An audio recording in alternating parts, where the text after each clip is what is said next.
Summer வந்தாச்சு. What's your plan for this holiday? எங்க கிட்ட விட்டுருங்க, நாங்க பாத்துக்கிறோம்.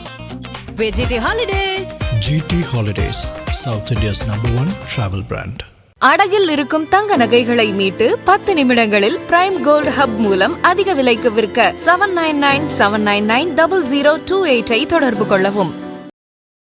ஐயா ராமதாஸ் அவர்கள் திரு திருமாவளவனும் சந்தித்ததாக ஒரு தகவல் பரவுது சார். இது ஒரு ரகசிய சந்திப்பா நடந்ததாகவும் ஒரு சில மணி நேரங்கள் அவங்க பேசினதாகவும் மனம் விட்டு பேசினதாகவும் சொல்றாங்க. இணைந்த கைகள் மீண்டும் ஏதோ இணைந்திருக்கா என்ன? எனக்கு தமிழ் குடிதாங்கின்னு பட்டம் கொடுத்தார் திருமாவளவன். ஒரு கிராமத்தில் ஒரு தலித் இறந்துட்டார். வன்னியர் வீதி வழியாக போக கிராமமே எதிர்த்து நிற்குது. எனக்கு உடனே கூப்பிட்டாரு, ஐயா உடனே வாங்கன்னு. நான் வர்றேன் ஆளா கும்பகோணம் பக்கம். ஆமாம், தமிழ் குடிதாங்கி நான் வர்றேன்னு சுமந்துட்டு போனேன். எனக்கு பின்னாடி தான் திரும்ப வந்தார். என்ன சார் பேசியிருப்பாங்க? அரசியல் கண்டிப்பாக அதில் இருந்திருக்காது. ஓ, அரசியலே இருந்திருக்காது. அரசியல் 2 பேருக்கும் தெரியும். 2 பேரும் அரசியலை தீர்மானிக்கக்கூடிய தகுதியில் உள்ள ஆட்கள் தான். இவர் அவரை காம்பர்மிஷன், இவர் இதெல்லாம் பழைய கதை.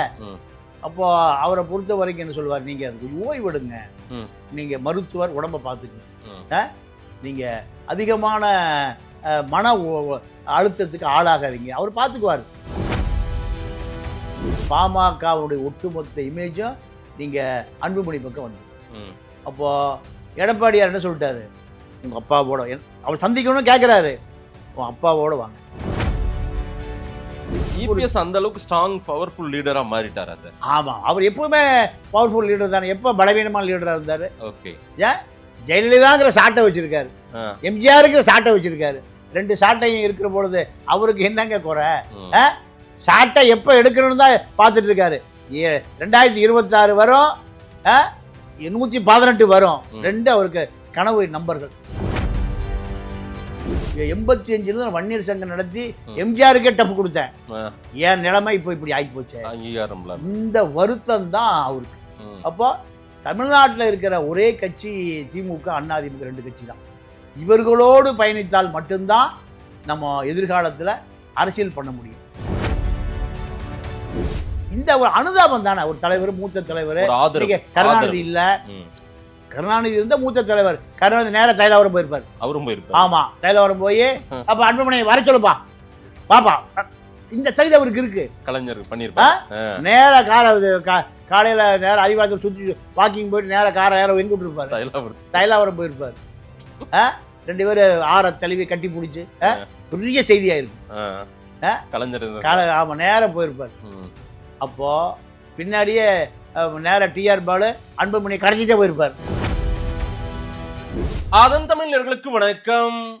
பல்வேறு துறைகளில் சிறந்த ஆளுமைகளை சந்தித்து நாம் நேர்காணல் எடுத்து வருகிறோம். அந்த வகையில் மீண்டும் நம்மோடு இணைந்திருக்கிறார் மூத்த பத்திரிகையாளர் தமிழா பாண்டியன் அவர்கள். அவரிடம் கேட்பதற்கு நிறைய இருக்கின்ற வாரங்கள் அவரிடமே கேட்போம். வணக்கம் பாண்டியன் சார். வணக்கம் பாண்டியன் சார். ஒரு முக்கியமான ஒரு செய்தி, ஒரு தகவல் வந்திருக்கிறது. அதை உறுதிப்படுத்தவும் அதை பற்றியான ஒரு விவாதத்தை முன்னெடுக்கவும் தான் நான் உங்களை விரைவா வாங்க சார் அப்படின்னு சொல்லியிருந்தேன். விடுதலை சிறுத்தைகள் கட்சியினுடைய தலைவர் தொல் திருமாவளவன் அவர்களும் பாட்டாளி மக்கள் கட்சியினுடைய நிறுவனர் தலைவர், அவர் தலைவர்னு சொல்லிக்கிறாரு. ஆனா அன்புமணி ராமதாஸ் அவர்கள் தான் தலைவர், ஏன்னா பொதுக்குழு கூடி அவங்க தலைவர். ஐயா ராமதாஸ் அவர்கள் திரு திருமாவளவனும் சந்தித்ததாக ஒரு தகவல் பரவுது சார். இது ஒரு ரகசிய சந்திப்பா நடந்ததாகவும் ஒரு சில மணி நேரங்கள் அவங்க பேசினதாகவும் மனம் விட்டு பேசினதாகவும் சொல்றாங்க. ஏற்கனவே மருத்துவர் பெரிய ராமதாஸ் ஐயாவுக்கும் சின்ன ராமதாஸ் ஐயாவுக்கும் ஒரு சண்டை போயிட்டு இருக்குது. அதில் பலரை மருத்துவர் ஐயா ராமதாஸ் அவர்கள் சந்திக்கணும்னு விருப்பப்படுறாரு. ஏன் தமிழக வாழ்வுரிமை கட்சி தலைவர் திரு வேல்முருகன் அவர்களையே சந்திக்கணும்னு விருப்பப்பட்டதாகவும் சில செய்திகள்லாம் பரவுது. அவர் சந்திச்சாரா என்னன்னு தெரியல அண்ணன். ஆனால் டாக்டர் திருமாவளவன் அவர்கள் போய் சந்தித்ததாக சொல்றாங்க. இது கடந்த கால வரலாறு. விசிகா பாமக அந்த உறவும் பகையும் எல்லா வரலாறும் நம்மளுமே பேசியிருக்கோம். இணைந்த கைகள் மீண்டும் ஏதோ இணைந்திருக்கா என்ன? இல்லை, அது நீங்கள் அரசியல் ரீதியாக பார்ப்பதை விட அரசியலை தாண்டி ஒரு நட்பு இருக்கு. அப்போ பார்த்துருக்காங்க, பார்த்தது உண்மைதான். அது பார்த்ததுனால தான் அவசரமாக இன்னைக்கு செல்வ பெருந்தகை நேரடியாக போய் பார்க்குறாரு. இல்லை, விசிகா திருமாவளவன் அவர்கள் பார்க்கறதுக்கும் செல்வ பெருந்தகை போய் அவர் வெளிப்படையாக பார்த்துட்டாரு செல்வ பெருந்தகை. ஆனால் இது ரகசிய சந்திப்புன்றாங்க. நீங்க ஆமா அப்படின்னு நீங்களுமே சந்திச்ச உண்மைதான். ஒரு மாலை பத்திரிகை அதை செய்தி போட்டிருந்தாங்க, நானும் பார்த்தேன். ஆமா, சந்திச்சிருக்காங்க. சந்தித்து உண்மைதான் சார். அதாவது பாமக இருக்கிற கூட்டணியில சேர மாட்டோம், பாமக ஒரு ஒரு ஒரு சாதியவாத கட்சி அப்படின்னு எல்லாம் விமர்சனம் வச்சவங்க, இது என்ன இந்த மாதிரி ஒரு சந்திப்பு, ரகசிய சந்திப்பு? நீங்க அதிமுக ஒரு கட்சி, ஆமா, திமுக ஒரு கட்சி. அதிமுக கார கல்யாணத்துல லோக்கல்ல திமுக காரன் கலந்துக்கிறது இயல்பு தான். சிபிஎம் ஒரு கட்சி, சிபிஐ ஒரு கட்சி, ஒரு கம்யூனிஸ்ட் கட்சி கல்யாணத்துல உள்ளூர்ல எல்லா கட்சிக்காரனும் போறது இயல்பு தான். சார் இதெல்லாம் அன்றைக்கு வேற மாதிரி, இந்த கலைஞர் அம்மையார் ஜெயலலிதா காலமெல்லாம் வேற மாதிரி இருந்துச்சு, விக்ரஸா இருந்துச்சு. ஆமா ஆமா. யாரோ ஒருத்தர் தாமரைக்கனியா யாரோ, ஆமா மகன் தாமரைக்கனி இறந்ததுக்கு மகன் இன்ப செல்வன் அவரு அப்பா இறந்ததுக்கே ஜெயலலிதாட்ட போய் கேட்டு தான் போனார். அந்த மாதிரி அந்த மாதிரி இருந்தது. இன்னைக்கு அப்படி இல்லை, எல்லாருமே அதே போல தம்பிதுரை பொண்ணும் வேலூர் ஞானசேகரன் பையனும் கல்யாணம் பண்ணிட்டாங்க, லவ் மேரேஜ். அதுக்கு தம்பிதுரை அது கல்யாணத்துக்கு போகல, மகள் கல்யாணத்துக்கு. அவர் காங்கிரஸ், அவர் காங்கிரஸ், ஞானசேகரன் காங்கிரஸ். அப்போ கடுமையா ஜெயலலிதாவை எழுதிட்டு இருந்தாங்க. தம்பிதுரை அது திருமணத்துக்கு போகல. இப்படிலாம் பல வரலாறு. எம்பி தம்பிதுரை. ஆமா ஆமா ஆமா. அப்போ இப்படி பல விஷயங்கள் இருக்கு சார். இன்னைக்கு ஓரளவுக்கு பரஸ்பரம் ஆயிடுச்சு சார். ஆனா தலைவர்களே சந்திச்சிருக்காங்க. மருத்துவர் ஐயா ராமதாஸ் அவர்களும் திருமாவளவன் அவர்களும் சந்திச்சாங்கன்றது எவ்வளவு பெரிய முக்கியமான செய்தி அது. ஆமா ஆமா. ஆனா வெளியில வரலையா? வெளியில வரல. என்ன காரணம்னா, இது அரசியலை தாண்டி ஒரு நட்பு. நீங்க அண்ணன் திருமாட்ட போய் மைக்கு கொடுத்து கேட்குறாங்க. என்ன கேட்குறாங்கன்னா, பெரியவர் ராமதாஸ் உங்களுக்கு விருப்பமான தலைவர் ஒரு காலத்தில், இப்போ அவருக்கு ரொம்ப மன அழுத்தம் கொடுக்குறாரு சின்ன ராமதாஸ், அன்புமணி அப்படி கொடுக்கும்போது அவர் சொல்கிறார், அனுதாபத்தோடு சொல்கிறார், அது தவறு. அவருக்கு எந்த மன அழுத்தமும் கொடுக்காமல் பார்த்து கொள்ள வேண்டியது இவருடைய பொறுப்பு, சின்னவருடைய பொறுப்பு. அவருடைய உழைப்பு கடுமையான உழைப்பு. சைக்கிளில் போய் நடந்து போய் ஒவ்வொரு கிராமமாக போய் அந்த வன்னிய மக்களை ஒருங்கிணைத்தது என்பது, இந்த இவ்வளவு பெரிய இயக்கத்தை கட்டி அமைத்தது அவரால் மட்டுமே சாத்தியம். அதனால் அவர் தொந்தரவு பண்ணுவது எனக்கு உடன்பாடு இல்லைங்கிறார். அடுத்த நாள் மைக்கு அவர்கிட்ட கொண்டு நின்றுட்டான். இப்படி ஒரு கருத்தை சொல்லியிருக்காரு.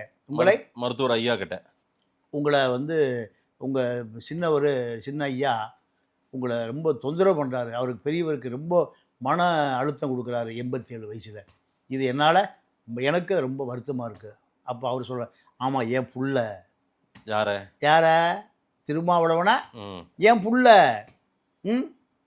எனக்கும் என் பிள்ளைக்கும் எந்த வருத்தமும் கிடையாது. எனக்கு தமிழ் குடிதாங்கின்னு பட்டம் கொடுத்தார் திருமாவளவன். ஒரு கிராமத்தில் ஒரு தலித் இறந்துட்டார். வன்னியர் வீதி வழியாக போக கிராமமே எழுத்து நிற்கிது. எனக்கு உடனே கூப்பிட்டாரு, ஐயா உடனே வாங்கன்னு. நான் வர்றேன் முதலா கும்பகோணம் பக்கம். ஆமாம், தமிழ் குடிதாங்கி நான் வர்றேன்னு சுமந்துட்டு போனேன். எனக்கு பின்னாடி தான் திரும்ப வந்தார். இப்படியெல்லாம் நாங்கள் இருந்தோம். அரசியல் சூழ்ச்சி எங்களை பிரிச்சிருச்சு. வருத்தப்படுறார். இதுதான் ஆரம்ப காலத்தில் இருந்த நட்பை நினைத்து பார்த்து வருத்தப்படுறாரு. அப்போ இவரை சந்திப்பது என்பது இவருக்கு விருப்பமா? அவரோட தொடர்பு கொள்ள எப்போ வேணா வா, நேரங்காலமே கிடையாது வா. அது அரசியல் ரீதியாக பெரிய செய்தியாக இருக்கக்கூடாது, நான் உங்களை சந்திக்கிறேன். அதாவது மருத்துவர் ராமதாஸ் அவர்கள் சந்திக்கணும்னு விருப்பப்பட்டாரோ? இல்லை, இது திரும்ப தான் சந்திக்கணும்னு விருப்பப்படுறாரு. இது திமுக எப்படி எடுத்துக்கொள்ள? திமுக என்ன திருமாவளவனுக்கு இன்சிலா? ஏங்க, விருப்பப்பட்ட தலைவரை விருப்பப்பட்டதை பார்ப்பதற்கு திமுக போய் தாசில்தார்ட்ட லைசன்ஸ் வாங்கணுமா? இல்லை ஏதாவது ஆர்ஐட்ட போய் சர்டிஃபிகேட் வாங்கணுமா? ஜாதி சர்டிஃபிகேட் வாங்கணுமா? இல்ல, அந்த அளவு கூட அவருக்கு உரிமை கிடையாதா? வெகுஜன மக்களே இல்ல, அவங்களே கூட மருத்துவர் ராமதாசன் நீங்க எப்படி சந்திக்கிறீங்க, அவங்க இருந்தா நாங்க ஒன்னா இருக்க மாட்டோம், நல்லா சொன்னோம், ஒன்னா இருக்க மாட்டோம். அதல்ல சார், நீங்க எம்ஜிஆருடைய பாடி கிடக்குது எங்க? இறந்துட்டார் 87 ராமாவரத்துல. முதல்ல மலர் வளை வச்சது யார்? கலைஞர் தான். எங்க சேலம் போயிட்டாரு. உடனே திரும்பி காலையில ரயில்வே ஸ்டேஷன்ல இருந்து நேரம் எங்க போனாரு? ராமபுரம் தோட்டத்துக்கு. இதெல்லாம் இளமை காலத்துல நடந்த அரசியல் வேறு. நீங்க வயது முதிர்ந்த பிறகு நீங்க பக்குவப்பட்டு நடக்கிற அரசியல் வேறு. என்ன சார் பேசியிருப்பாங்க? என்ன பேசியிருப்பாங்கன்னா, அரசியல் கண்டிப்பாக அதில் இருந்திருக்காது. ஓ, அரசியலே இருந்திருக்காது. அரசியல் 2 பேருக்கும் தெரியும். 2 பேரும் அரசியலை தீர்மானிக்கக்கூடிய தகுதியில் உள்ள ஆட்கள் தான். இவர் அவரை காம்பர்மிஷன், இவர் இதெல்லாம் பழைய கதை.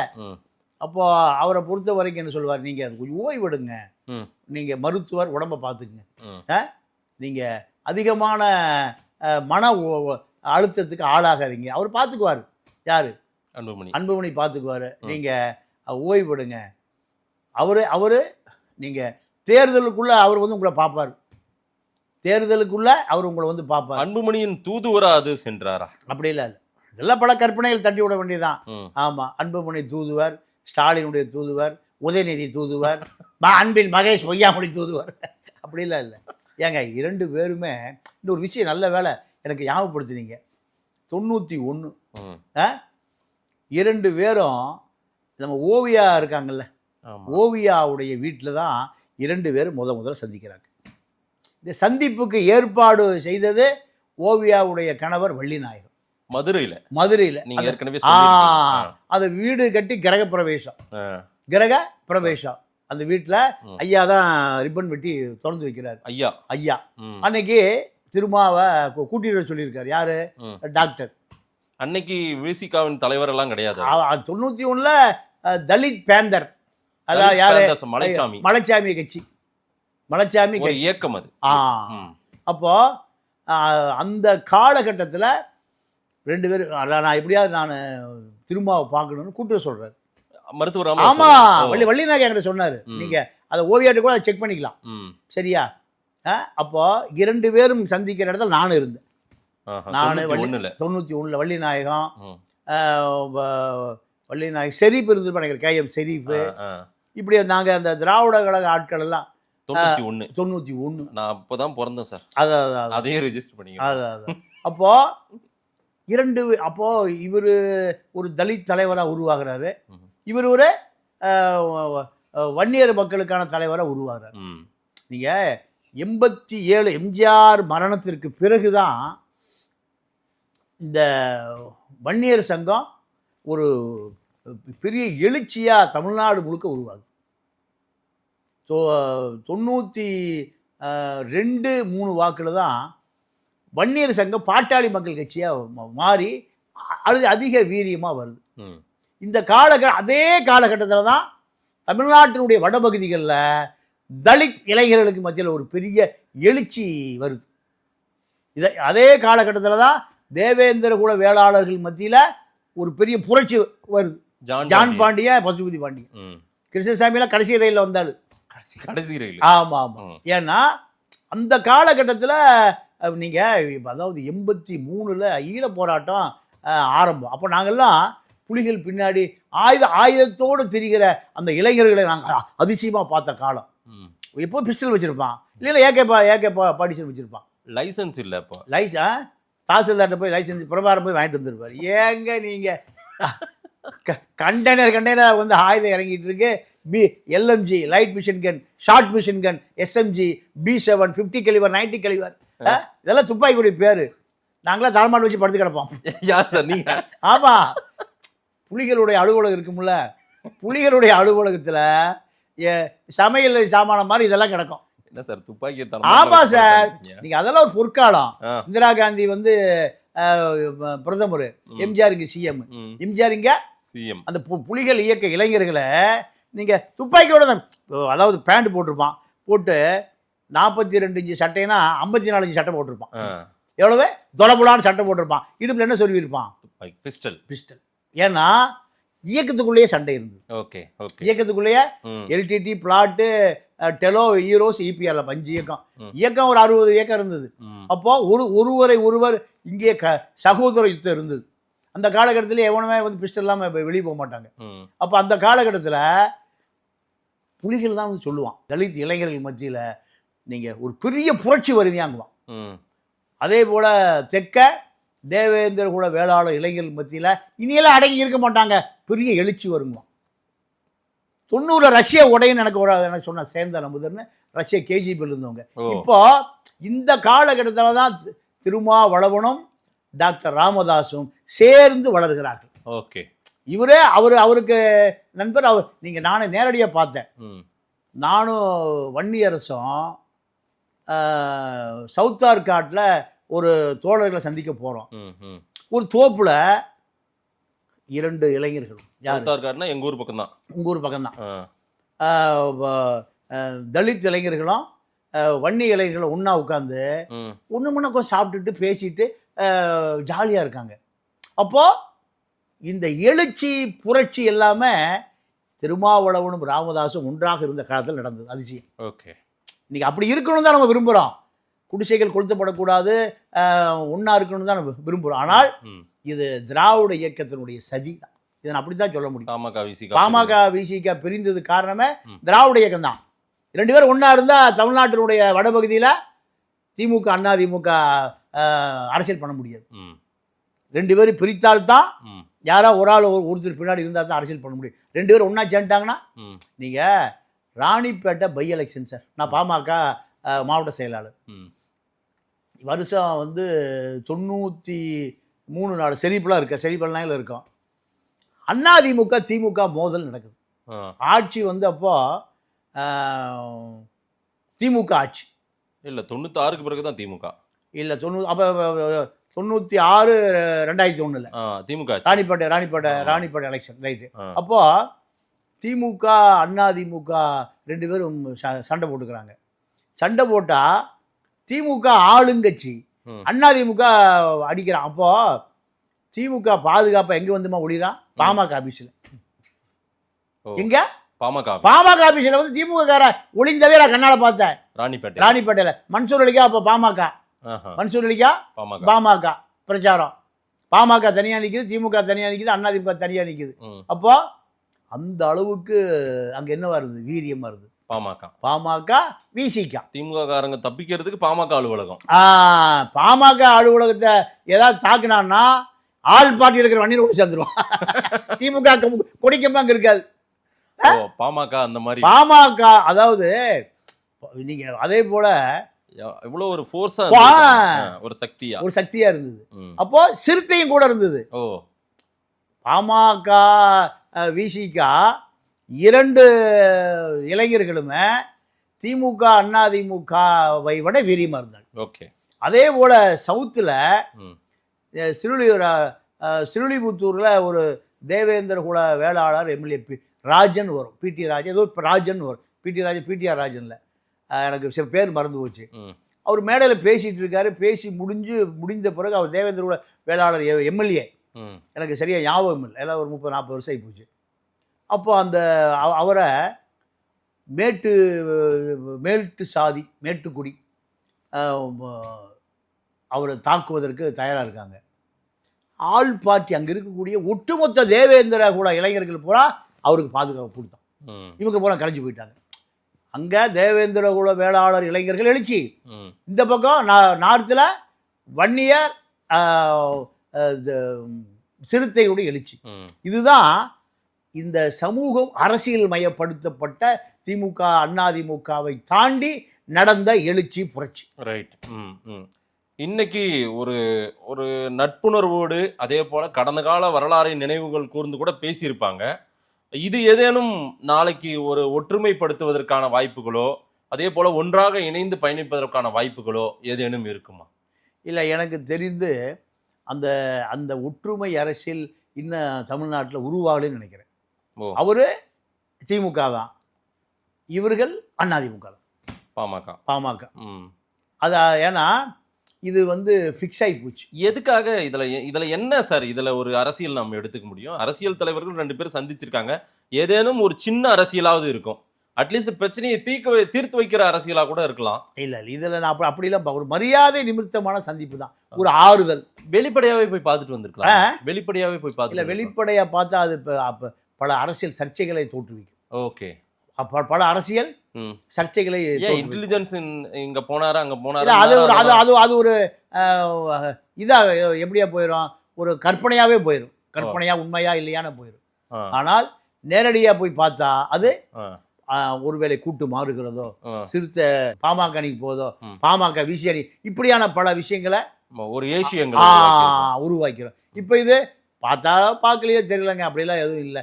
அவரவர் முடிவுக்கு அந்த விஷயம் போயிடும். ஆளாளுக்கு ஏதாவது விவாதம் பண்ணிக்கலாம். ஆனா நம்ம 2 பேரும் விவாதம் பண்றது பார்த்துருக்காங்கன்ட்டு. ஆமாம், கண்டிப்பாக சந்தித்தது உண்மைதான். இரவு நேரமா? ஆமாம், இரவு நேரம் தான் சந்தித்தது உண்மைதான். இவர் திரும்ப நான் ஐயாவை பார்க்கணும் அப்படின்னு தைலாபுரம் தோட்டத்துக்கு போனதும் உண்மைதான். ஓ, திரு வேல்முருகன் அவர்களையும் சந்திக்க விருப்பப்பட்டார் அப்படின்னாங்க. ஆனா அவருடைய மூத்த சகோதரர் அவர் பேர் திருமால்வளவன். அவரு போய் அங்க சந்தித்து அங்கே இருந்தாரு. அதை கூட திரு அன்புமணி ராமதாஸ் அவர்கள் பெயர் கூறாமல் விமர்சனம் எல்லாம் பண்ணியிருந்தாரு. திரு வேல்முருகன் ஏன் சந்திக்க மறுக்கிறாரு? அவருடைய வரலாறு என்னவோ பாமகவிலிருந்து தோன்றியதுதான். இல்ல, பாமகவிலும் தோன்றியதுதான். அவரு சந்திப்பதில் எந்த விதமான கருத்து மோதலும் இல்லை. ஆனா அன்புமணி ராமதாஸுக்கும் வேல்முருகனுக்கும் தான் முரண்பாடு. ஏன்னா அன்புமணி அரசியலுக்கு வருவதற்கு முன்பிருந்தே பாமக அரசியல் யார் இருக்கா? வேல்முருகன். அப்போ வேல்முருகனுடைய அரசியல் இப்போ போராட்டம் என்பது எங்கிருந்து வருதுன்னு கேட்டிங்கன்னா சின்ன வயசுலேருந்தே வருது. முந்திரி காட்டு அரசியல்லேருந்தே வருது. அப்போ அவர் தமிழ் தேசிய அரசியல், ஈழ அரசியல், இப்படி பல அரசியலை உள்வாங்கி நீங்கள் சின்ன வயசுலேயே பாமகவினுடைய ஒரு போராட்ட தளபதியாக எம்எல்ஏவா ராமதாஸால் வளர்க்கப்பட்டவர். இவருடைய வளர்ச்சி என்பது நீங்கள் அன்புமணிக்கு கண்ணை உறுத்து. ஒரு பக்கம் குருவுடைய வளர்ச்சி, ஒரு பக்கம் வேல்முருகன், 2 பேரு தான் இணையான வளர்ச்சி. ஓகே, என்ன காரணம்னா அன்றைய காலகட்டத்தில் இது போன்ற பல இளைஞர்கள் நீங்கள் முந்திரி காட்டு அரசியலில் நக்சல் பாரி இயக்கத்தில் இருந்தவர்கள், புலவரோடு இருந்தவர்கள், தமிழரசனோடு இருந்தவர்கள், அந்த காலத்தில் மிகப்பெரிய அரசியல். என்னென்னா இந்த வன்னிய இளைஞர்கள் அத்தனை பேருமே போராட்ட களம் என்பதே தலித் மக்களோடு தான். நீங்கள் அதுதான் பெரிய அதிசயம். அவர்களை ஒரு சாதிக்குள்ள தள்ளிவிட முடியாது. நீங்கள் வேல்முருகனாக இருந்தாலுமே நீங்கள் இந்த வேல்முருகன் வன்னிய அரசியலிருந்து வெளியேறி தமிழ் தேசிய அரசியலை தலைமை தாங்கக்கூடிய தகுதி எங்கே? நீங்கள் இந்த வேல்முருகன் வன்னிய அரசியலிருந்து வெளியேறி தமிழ் தேசிய அரசியலை தலைமை தாங்கக்கூடிய தகுதி எங்க அவருக்கு கிடைச்சதுன்னா எங்க? நக்சல் பாரி அரசியல் எங்க? புலவர் கலிய பெருமாள்கிட்ட தமிழரசனிலிருந்து கிடைத்த அந்த அனுபவம் தான். இந்த அரசியல் தான் இப்போ அவர் எதை நோக்கி நகர்த்துதுன்னா பாமகவினுடைய அரசியல் முழுக்க முழுக்க ராமதாஸ் ஐயா 100 ஆண்டு வாழணும், அதில் மாற்று கருத்தே இல்லை. அவருக்கு பின்னால் இந்த அரசியல் அப்படியே வேல்முருகன் வரும். சரி, இதுதான் அன்புமணிக்கும் வேல்முருகனுக்கான முரண்பாடு. சரி, குருவுக்கும் அன்புமணிக்குமான முரண்பாடு அதுதான். இந்த ஏன்னா இவர்கிட்ட விஷயம் இருக்கு, அவர் விஷயம் இல்லை. யார்கிட்ட விஷயம்? அன்புமணிகிட்ட அடித்தட்டு அரசியல் இருந்து வரல. அவர் மான்ஃபோர்டு, எங்க ஏற்காடு மான்ஃபோர்டு முடிச்சோடனையும் மருத்துவர் முடிச்சோடனே 35 வயசுல மத்திய அமைச்சர், இப்படி அவர். ஆனால் வேல்முருகனை பொறுத்த வரைக்கும் கீழ்த்தட்டு மக்களோடு, பண்டூட்டி தொகுதி மக்களோடு, கடலூர் தொகுதி மக்களோடு, அந்த சவுத் ஆர்காடு நார்த் ஆர்காடு தொகுதி மக்களோடு நீங்கள் நீண்ட காலம் பயணித்தவர். அதனால தான் இன்றைக்கி தமிழர் வாழ்வுரிமை கட்சின்னு ஒரு கட்சியை தமிழ்நாடு முழுக்க விரிவுபடுத்தக்கூடிய அந்த ஆற்றல். அதை தாண்டி நீங்கள் நாம் தமிழர், தமிழ் தேசிய அரசியல், ஈழ அரசியல் அத்தனையும் இவரிடம் சேருவதற்கான காரணம் அந்த தகுதி. இன்னைக்கு ஒரு இடைவெளி வேல்முருகன் தான் இருக்கு. இதை விட மத்திய அமைச்சராக இருந்த அன்புமணிட்ட பாமகவிலிருந்து விலகுகிறவன் நேராக சேர்ற எதுவாக இருக்கு? தமிழக வாழ்வுரிமை கட்சியாக தான் இருக்கு. அப்போ என்ன நினைக்கிறான்னா அவர் கார்பரேட், இவர் கார்பரேஷன்.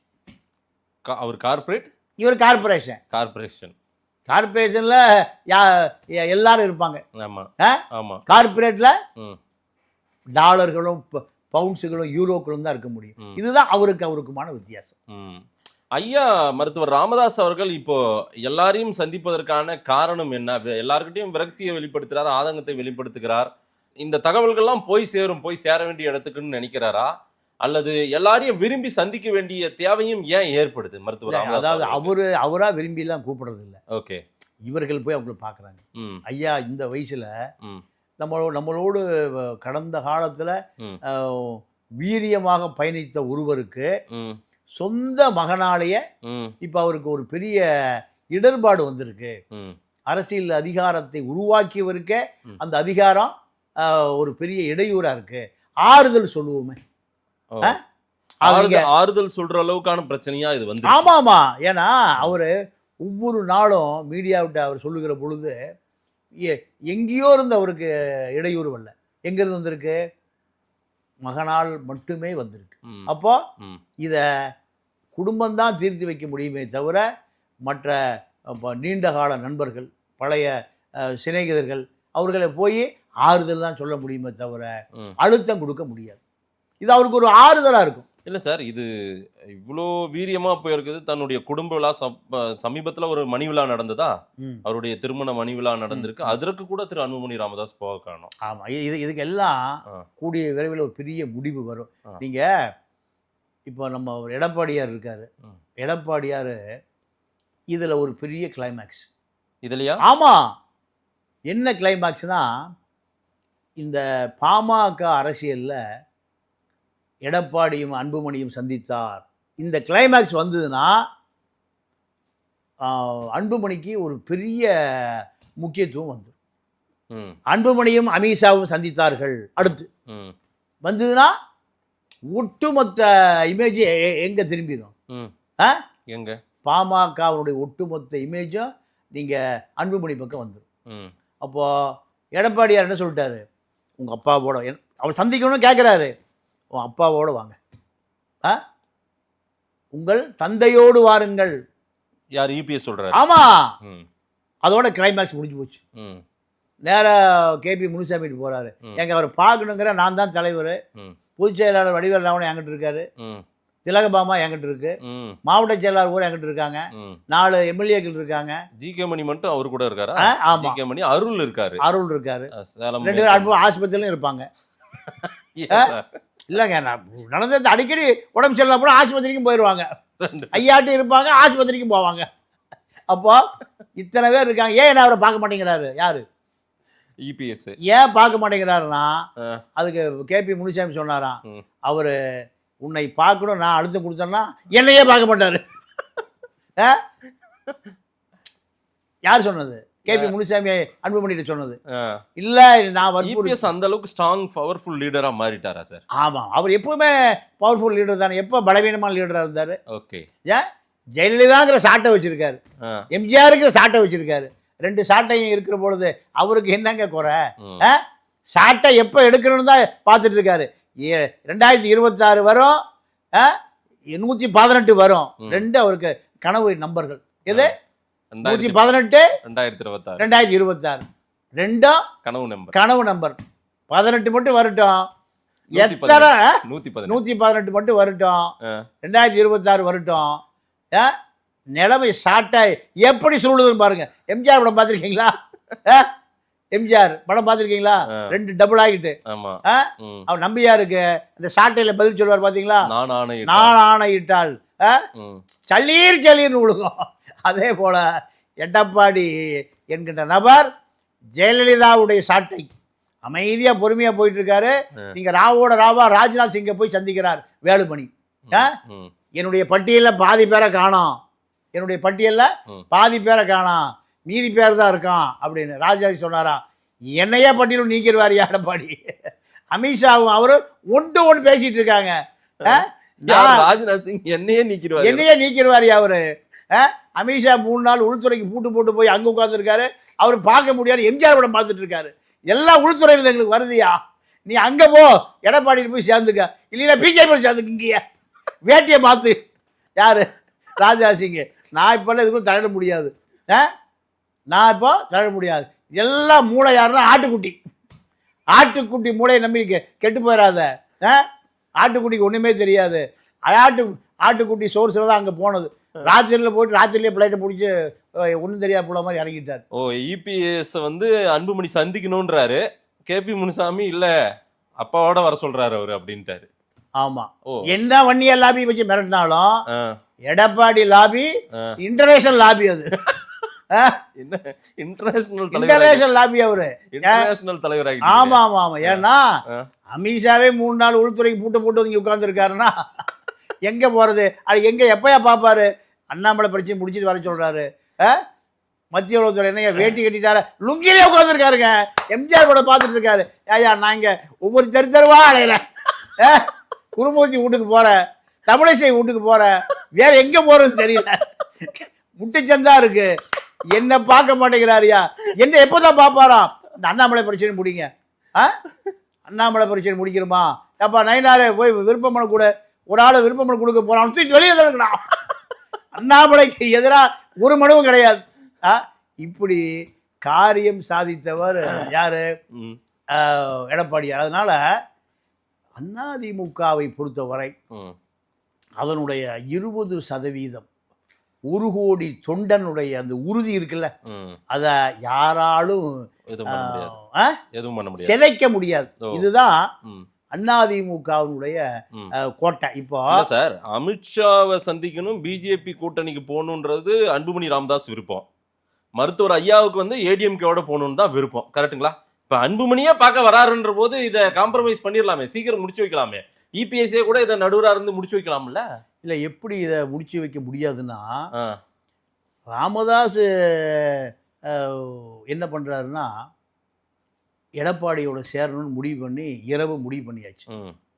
எப்போ? எம்பி எலெக்ஷனில் 24. ஆமாம், முடிவு பண்ணி சுசீலாமா வீட்டில் சிவி சண்முகம் கொண்டு போய் வண்டியை நிறுத்திட்டார். வண்டி நிறுத்திட்டார். அதுக்கு மேலே பேச்சுவார்த்தை தான். அப்புறம் அதுக்கு நான் அதுக்குள்ளேலாம் போக விரும்பக்கூடாது. ஏன்னா 2 பேருமே பல மக்களுக்கு விஷயம் தெரியும். அப்போ சரியா எல்லாம் இப்போ வண்டி நிறுத்தியாச்சு, பொட்டிக்கிட்டலாம் போயிடுச்சு, பெட்டி பொட்டிக்கெல்லாம் போயாச்சு, ரைட் ஓகே சரி காலையில் அறிவிச்சிருவோம். டாக்டர் என்ன சொல்கிறாரு? சௌமியாவும் அன்புமணியும் காலை பிடிச்சிக்கிட்டாங்க. சௌமியாவும் அன்புமணியும். ஆமாம், காலை பிடிச்சிட்டு பிஜேபி தான் போனோம். இந்த என்னுடைய பிஜேபி போகணுங்கிற விருப்பத்தை எனக்கு ராத்திரி வரைக்கும் இல்லை. அன்புமணியும் சௌமியாவும் வந்து என் காலை பிடிச்சிட்டு பிஜேபி பக்கம் போயே ஆகணும், வேறு வழியே இல்லை, எனக்கு நீ வாய்க்கரிசி போட்டு அதிமுக போ. யார் சொல்கிறா? அன்புமணி சொல்கிறார். அவரே வேதனைப்பட்டு சொன்னார். ஏன்னா அமித்ஷா நைட்டே ஃபோன் பண்ணி திகார் பார்த்துக்க, அங்கே தெரியுது. யாருக்கு? அன்புமணிக்கு.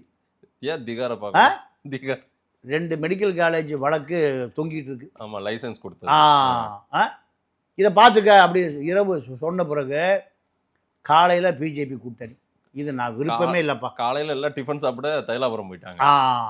அங்கே போய் அண்ணாமலை என்ன பண்ணுறாரு? இல்லை அண்ணாமலை சதமாக கேட்குது. ஐயா பார்க்குறாரு, அவர் மத்தியானமே வந்துட்டாரியா, ராத்திரியே கிளம்பி வந்துட்டாரியா.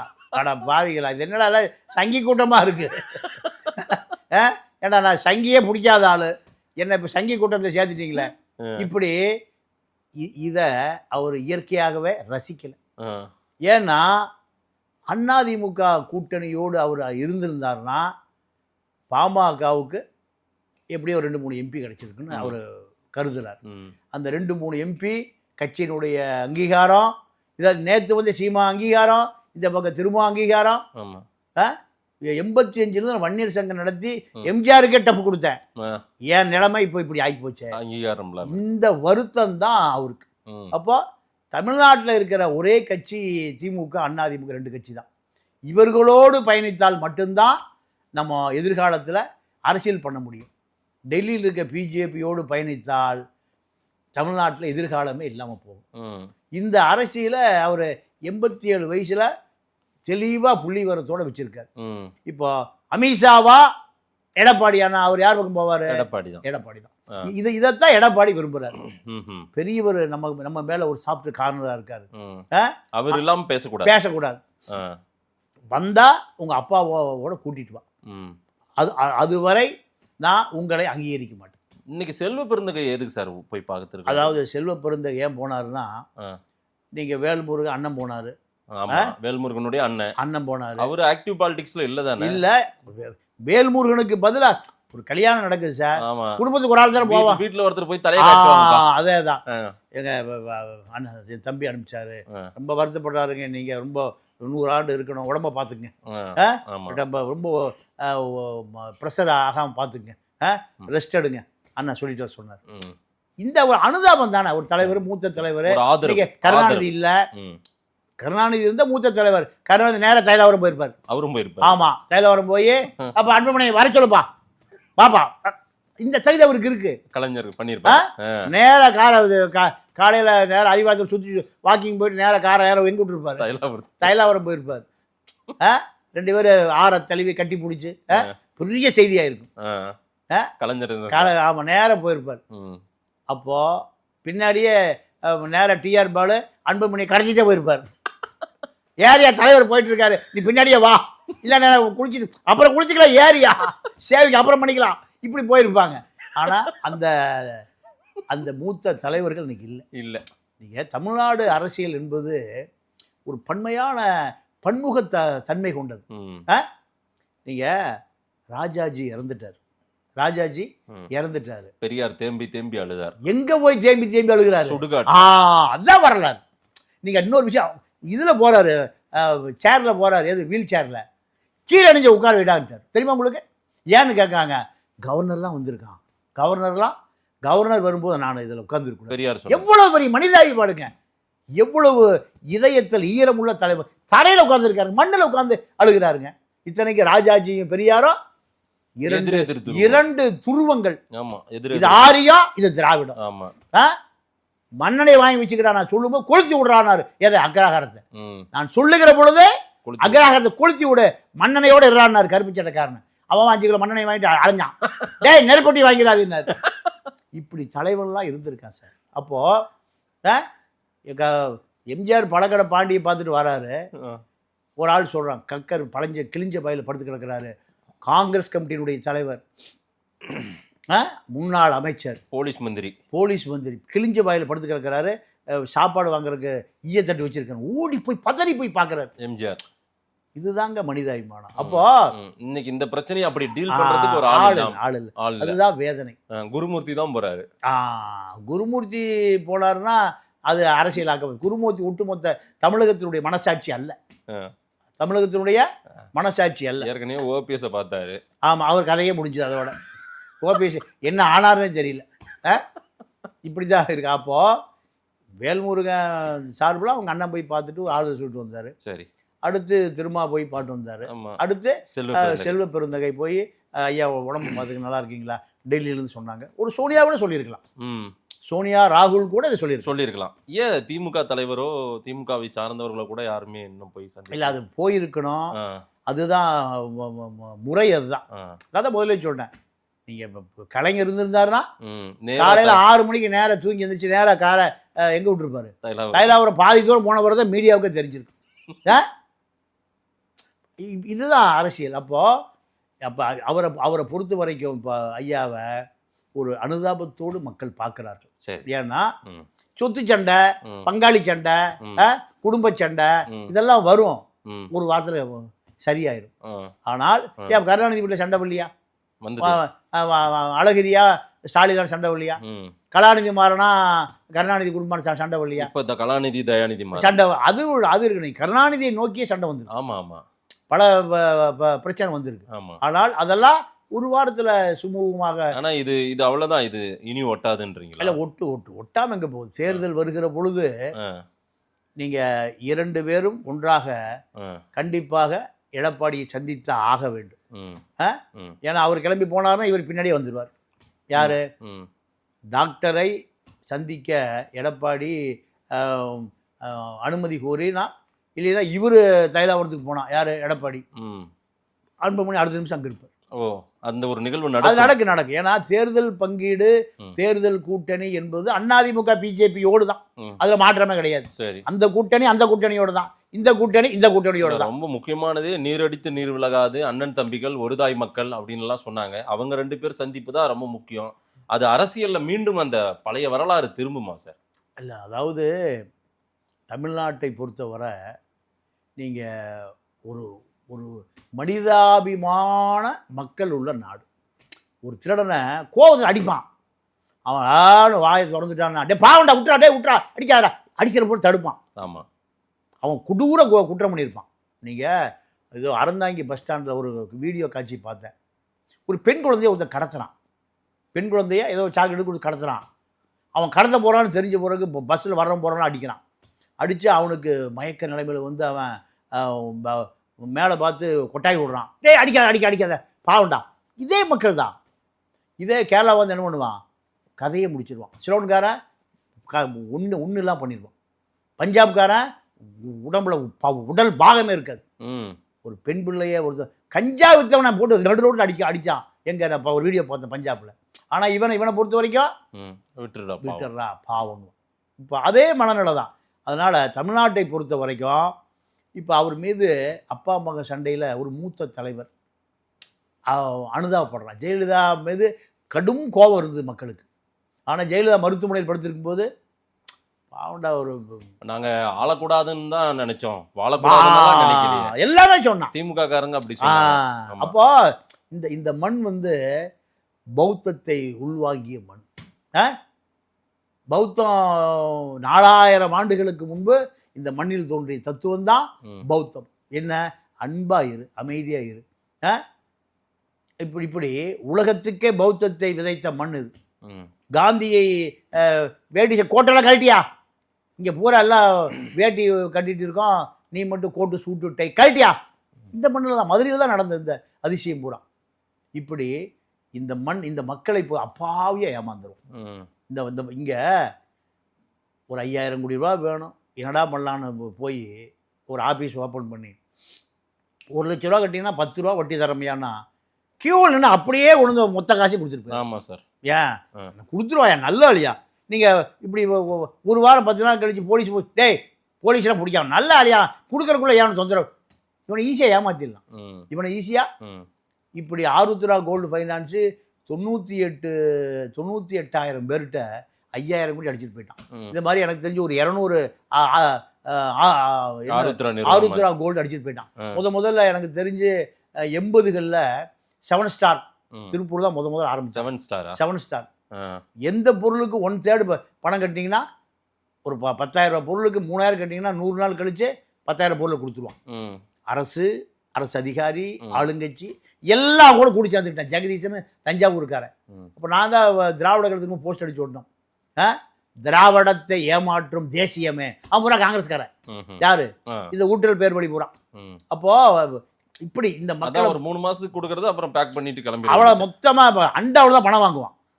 அண்டாவில் திருப்பூர்ல இருக்கிற மக்களை கேட்டீங்கன்னா சொல்லுவாங்க போயிட்டான், அண்டாவோட ஆளே காலி ஆயிட்டான். அப்போ இந்த மக்களை அப்பாவி மக்கள். இந்த வியாபாரம் கேரளாவுக்குள்ள பண்ண முடியாது, இந்த வியாபாரம் கர்நாடகாவில் பண்ண முடியாது, இந்த வியாபாரம் ஆந்திராவில் பண்ண முடியாது. தமிழ்நாட்டில் எல்லாருடைய வியாபாரமும் வேட்டைக்காடும் எங்கேயோ இங்கே தான். அரசியல்லையும் வேட்டைக்காடு தான். அரசியலில் ஓல்டு மங்கு குவாட்ரு, காக்கா பிரியாணி 500 ரூபா கொடுத்தீங்கன்னா குத்துன்னு குத்திட்டு போயிட்டே இருப்பான். வடிவேலை கேட்பானா, நான் 500 உனக்கு ஒரு குத்து, 300 உனக்கு ஒரு குத்து, 200 உனக்கு, ஏன்டா எல்லாத்துக்குமா குத்துறேன்? ஆமாயா, பஞ்சாயத்து இல்லாமல் குத்தி விட்டேன். நாங்கள் எலெக்ஷனில் போய் 89 வைகோவுக்கு போய் எலெக்ஷனில் வேலை செஞ்சோம். சிவகாசி பார்லிமெண்ட்டில் அண்ணன் ஆறுச்சாமி பெரிய தியாகி, கையில் காலில் லீடிங் செயினை போட்டு புலிகள் இயக்கத்தில் கொண்டு போய் நீங்கள் ஆதரவாக இருந்தாலும் ஜெயிலில் போட்ட அந்த ஆறுச்சாமி, நாங்களும் போவோம் எங்கள் வைகோவுக்கு எலெக்ஷன் ஓட்டு கேட்டு. அப்போ அந்த மக்களை பார்த்தா சரியா எல்லாம் ஓட்டு போடுங்கயா உதயசூரியனுக்கு, உங்களுக்கு என்ன வேணும், வெத்தலை வாக்கு வாங்கி கொடுங்க சாமி, அவ்வளோதான். எவ்வளவு கொடுமை பாருங்க. அப்போ இந்த மக்களுக்கு மனிதாபிமான மக்கள் ஈஸியாக அவனை ஏமாற்றிடலாம். ஒரு பொட்டி கடை மொத்தமே 3000-4000 தான் வச்சுருந்தான். குருவி மிட்டாயி, தேன் மிட்டாயி, பிஸ்கட்டுன்னு. அந்த குழந்தைகள் பூரா ட்ரெஸ்ஸே இல்லை, தலை காஞ்சு போய். இது வந்து 87-89 திமுக ஆட்சி காலத்தில். அப்போ ஆறுச்சாமி அப்படியே பார்த்துட்டு போய் இந்த கடையில் போய் பிஸ்கட் எடுத்து அந்த குழந்தைய கொடுக்க போகணும். அந்த கடைக்காரன், ஓ கணக்கு போட்டு அடியா, நீ பாட்டு எடுத்து கணக்கு தெரியாமல் போயிடணும், உங்கள் கடையில் மொத்தம் எவ்வளோ சாமாயாக இருக்குது, 3000 இந்த 3000 அப்படியே எடுத்துக்க. அந்த கடையில் சாமானை பூரா அந்த குழந்தைகள் கொடுத்தாரு. குழந்தை பூரா வயக்காட்டில் கூலி வேலை செய்கிற அந்த தாய்மார்களுடைய குழந்தை அப்படியே வருதுங்க. ஒரு குழந்தைக்கு கூட ஒரு 3 வயசு குழந்தைகளுக்கு துணி இல்லை, தலையில் எண்ணெய் இல்லை, அப்போது இப்படி அப்பாவி மக்கள் வாழ்கிற நாடு இந்த நாடு. அப்போ இங்கே மனிதாபிமானமும் இருக்குது. அதனால தான் ஐயாவை எல்லாரும் போயிட்டு பேசிட்டு வராங்க. அதுதான் இயற்கை. இது அளவுக்கு மீறி அனைத்து கட்சிக்காரனுக்குமே என்ன ஒரு அனுதாபம்னா, இந்த வயசில் போட்டு அவர் ரொம்ப தொந்தரவு பண்ணுறாங்க என் குடும்பம். இப்படி யார் மேல கோபம் திரும்புது? அன்புமணி மேல. அவரை இவ்வளவு தொந்தரவு பண்ணிடக்கூடாது, இவ்வளவு அவரை பேச விட்டுறக்கூடாது. இந்த அனுதாபம் தான் திருமாவளவன் போய் சொல்லுது, வேல்முருகனை போய் சொல்லுது. ஆனா நிறைய பேர் ஐயாவை விட்டு இப்படி திரு அன்புமணி அவர்கள் பக்கம் நிக்கிறது ஒரு அதிகாரம், நாளைக்கு அவர் தான் எதிர்காலம், அதனால நிக்கிறாங்க. என்னதாலும் ஐயா தானே அந்த கட்சியுடைய அடையாளம். ஆமா ஆமா, அவரு தான் நிறுவனர், அவரு தான் வன்னியர் சங்கம், அவரு தான் பாமக, அவரு தான் எல்லாமே, அவரு தான். அதுல ஒரு ஆனா எல்லாருமே வடிவேல் ராவணன் உட்பட எல்லாருமே அன்புமணி பக்கம் போறதுன்றது சரியா? சரி, அதுவும் நடக்கத்தான் செய்யும். என்ன காரணம்னா இப்ப அதுக்கு தான் அவர் சொல்றாரு, எம்எல்ஏ சீட் நான் தான் முடிவு பண்ணுவாங்க. ஆமா. அப்போ அந்த அளவுக்கு அரசியல் தரம் தாழ்த்து போச்சுங்கிறதையும் நம்ம பதிவு பண்ண வேண்டியிருக்கு. அரசியலே தரம் தாழ்ந்து. நீங்கள் 91, 96 ஜெயலலிதா முதலமைச்சர், அங்கே அறுவடை செய்த அத்தனை பேரும் 96, 2000 ஒரு வயல் யார் விட்டுட்டு போயிட்டான்? ஜெயலலிதா நடுரோடு விட்டுட்டு போயிட்டான். அந்த அம்மா ஆபத்துக்கு உதவுவதற்காக எங்கேயோ தேடிச்சு, ஒரு ஆள் கூட வரல. நீ சேராது, இந்த அம்மா கதை முடிஞ்சுன்னு முடிவு பண்ணான். 2001 அத்தனை வேட்பாளர்களும் புது வேட்பாளர்கள். 2000 இன்னைக்கு 234 வேட்பாளர்களும் புது வேட்பாளர் நம்ம கொடுத்தது. இது அரசியலில் சகஜம். நீங்கள் ஏடிஎம்கே ஆளுங்கட்சியாக இருந்தால் லாயர்ஸ் ரோட்டில் பயங்கர கூட்டமாக இருக்கும், அறிவாலயத்தில் கூட்டமே இருக்காது. அறிவாலயத்தில் கூட்டமே இருக்காது. திமுக ஆட்சிக்கு வந்தால் அறிவாலயம் நிரம்பி வழியும், லாயர்ஸ் ரோட்டில் கூட்டமே இருக்காது. இதுதான் தமிழ்நாட்டு அரசியல் என்பது. கம்யூனிஸ்ட் கட்சி ஆஃபீஸுக்கு எப்போ வரோம் வந்துட்டே இருப்பான், சிபிஐ ஆஃபீஸுக்கு வரோம் எப்போ வந்துட்டே இருப்பான். ஆனால் இது போன்ற அரசியல் கட்சிகளை பொறுத்த வரைக்கும் அதிகாரத்தை மட்டுமே சுவைக்கிற ஒரு கூட்டம் இருந்துட்டே இருக்கும். ஒரு நாள் அந்த உண்மை வருமா சார்? இப்போ ரகசியமாக சந்திச்சிருக்காங்க, ஆமாம் சந்திச்சோன்னு ஒரு நாள் சொல்லிடுவாங்க. கண்டிப்பாக வரும். இது எங்கே வரும்? பென்டகனில் தரைக்கு கீழே ஒரு 15 ஃப்ளோர் வச்சுருக்கான். அங்கே உலகம் பூரா ரகசியமாக போகிற அந்த மின்னஞ்சல், அதை ஜூலியன் அசாஞ்சேன்னு ஒருத்தன் முழுசாக திருடி என்னென்ன அனுப்பிச்சிட்டே நான் சொல்கிறேன். யாருக்கு? அமெரிக்காவினுடைய புலனாய்வு ஏஜென்சிகள் FBI, CIA, இதையே உளவு பார்க்கறதுக்கு எத்தனையோ பேர் வந்துட்டான். அதனால இதெல்லாம் ஒரு பெரிய விஷயமே இல்லை. 2 பேரும் மனம் திறந்து சொல்லுகிற நாள் விரைவிலே வரும். மருத்துவர் ராமதாஸ் திருமாவளவன் சந்திப்பு உறுதியா நடந்தது. கண்டிப்பா நடந்தது. ரைட். நிறைய விஷயங்கள் நீங்க சொல்லியிருக்கீங்க. மக்கள் என்ன சொல்றாங்கன்னு பார்க்கலாம். நேரில் வந்து நேரம் கொடுத்து பேசியமைக்கு நன்றி சார். நன்றி, வணக்கம்.